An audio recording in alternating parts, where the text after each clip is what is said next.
Buenas tardes, profesor Fabián. Mi nombre es Dani Gisela Aguilar Manyoma. Soy estudiante de séptimo semestre de jornada sabatina. Voy a hablar acerca del capítulo 7, que es la entrevista clínica. La entrevista clínica a lo largo de la historia de la evaluación psicológica ha sido muy importante. Freud hacía un método de la asociación libre en el cual él hacía que los pacientes ellos mismos recopilaran esos datos o esos pensamientos que tenían para luego él hacer una retroalimentación verbal. La primera hoja que se fue como estructurada fue la hoja de datos de Homework, que se utilizó para los síntomas psiquiátricos en la Segunda Guerra Mundial.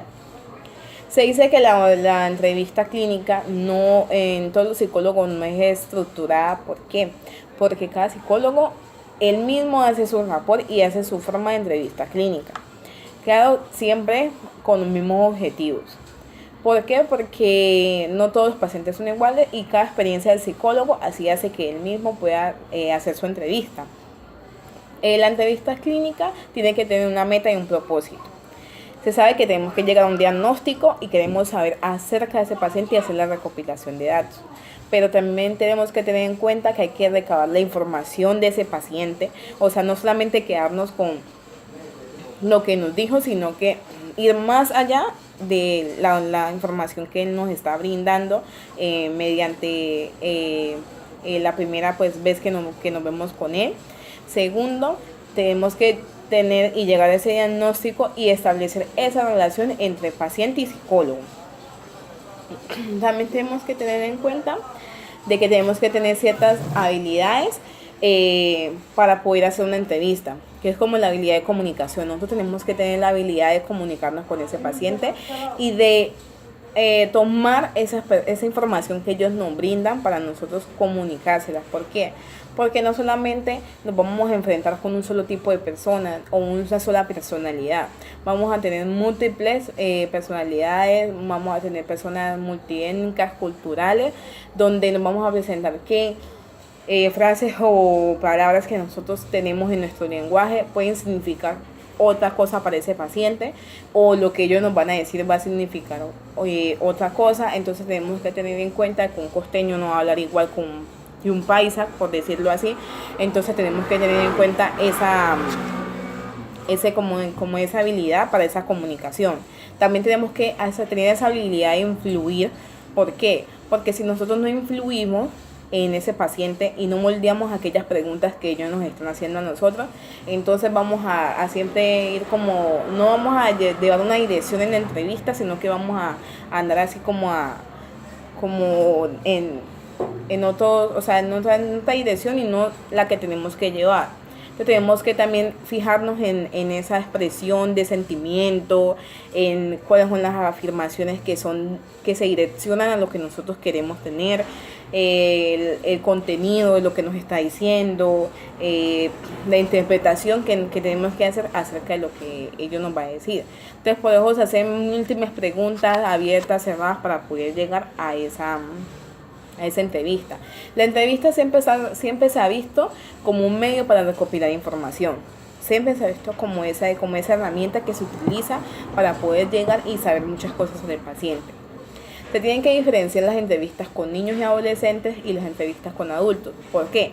Porque es un desafío trabajar con niños y trabajar con adolescentes, ya que no va a ser la misma relación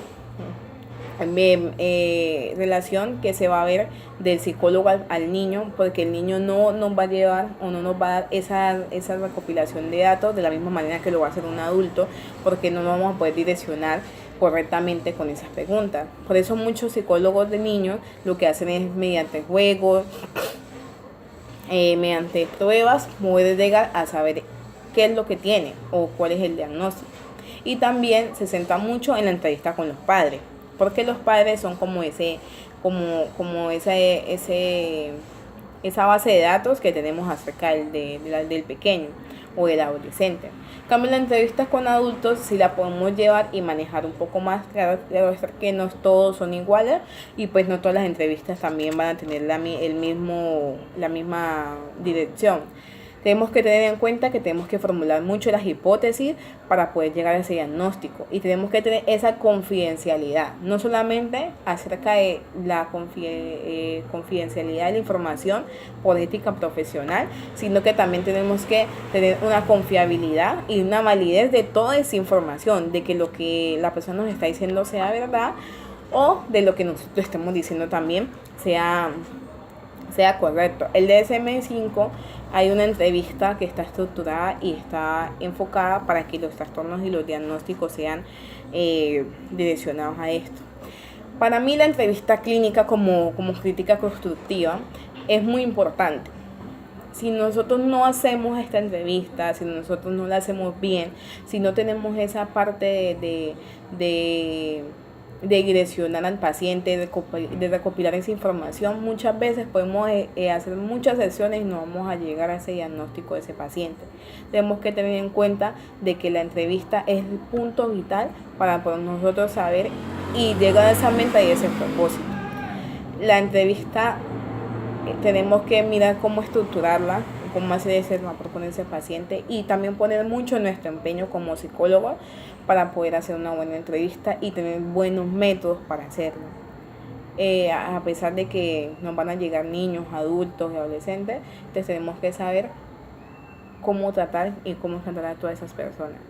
Bueno, profesor, me despido con esta exposición. Mi motivo de hacerlo sola fue porque yo no pude asistir a clase por lo de la minga indígena, y pues no pude reunirme con mi grupo de trabajo, entonces por eso escogí ese tema. Espero que me comprenda y muchas gracias.